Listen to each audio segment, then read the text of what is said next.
All right, Chest 6 is finally underway. Make sure you guys are subscribed so that you don't miss out on any of the giveaways that we do on YouTube here. Make sure you like and comment on this video. Let us know where you want us to go besides Utah. If they're out of state, maybe the most comments we'll get will head that way. We do have a few already outside of Utah, but I'm curious to see where you guys want us to go. Make sure you comment so that you can be entered in for the 10 ounces of silver here. Follow along on Instagram. We give away so much more stuff on Instagram as well. And good luck, guys. We're having a blast. Outlaws were such a fun part of the American Western history. Their trail, the Outlaw Trail, stretched from clear up in Montana down into southern Utah, down into Mexico. It wasn't really a trail. It was more of a string of hideouts that they had along the way to keep themselves away from their captors. Two of the more famous hideouts would be Hole in the Wall up here in northern Wyoming and Robber's Roost down in central Utah. And that's where we're going to focus our history today. Towards the tail end of all of your outlaws, in fact, right at the very end, there was a gentleman born in 1898 to a Bill and Amy Tibbets. Also, Bill Jr. was born about a month early. His father was out on the range tending to the cattle and when his mom went into labor. And as luck would have it, Uncle Ephraim had just randomly shown up. Ephraim was able to help Bill's mother out. And when Bill was 4 years old, Bill witnessed his father murdered. His father was taking care of a neighbor woman who had been beaten by her husband, and when the husband came calling, a fight ensued and Bill's father was killed. They ended up moving down into MOAB.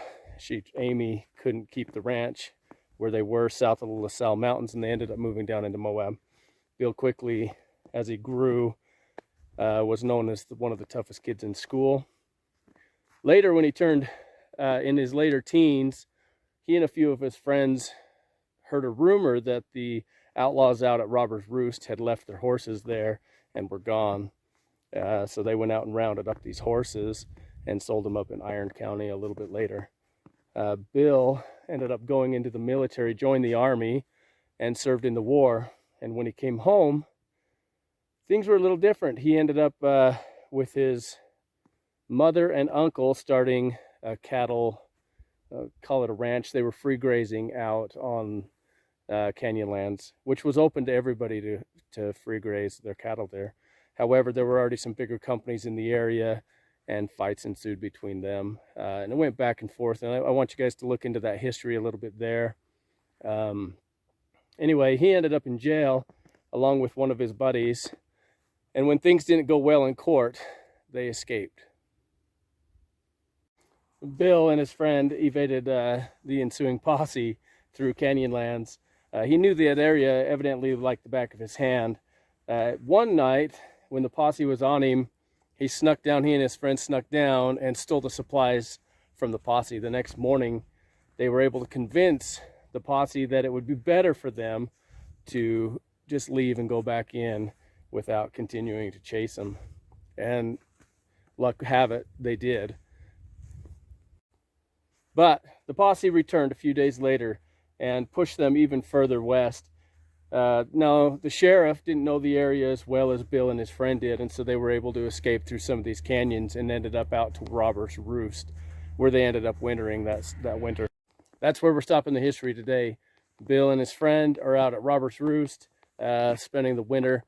It's winter here too. We're going to finish this up in Utah. This is for the birds. It's no wonder why they never got caught up here in Wyoming. Nobody ever wanted to look for them up here. It's almost like they were in jail already. So anyway, I like Wyoming. Don't get me wrong. While we're going through this, I wanted you guys to know, if you guys wanted a chance to be featured on our YouTube channel here, out looking for the hunt, video yourselves, and then you can email them to the link below. It's somebreadcrumbs@gmail.com. Crumbs spelled with a Z. Send us videos of your hunt, you guys out, and hopefully whoever finds this has a video of you guys finding it. That would be amazing to throw on. So if you want a chance at that, definitely email us over. All right, guys, here's the moment you guys have all been waiting for. I hope you didn't skip through too much of the history. There's a few parts in there that might actually help you along the way, so pay attention. But here, guys, is the riddle. I'm going to read it so that I make sure I get it word for word for you guys, because some of them are important. I was at a low the day I ran into the crown, and although I have a jewel of my own, the emerald my eyes were bound. Here I knew I didn't belong, so I fled against that which pulls. At mile 1, I was still going strong, but 2 I did not reach, for my legs could not go forth that long. This wall they could not breach. Now, again, remember, you always can find it off of the first riddle. We might drive you closer in a couple weeks if you haven't found it. Good luck, guys.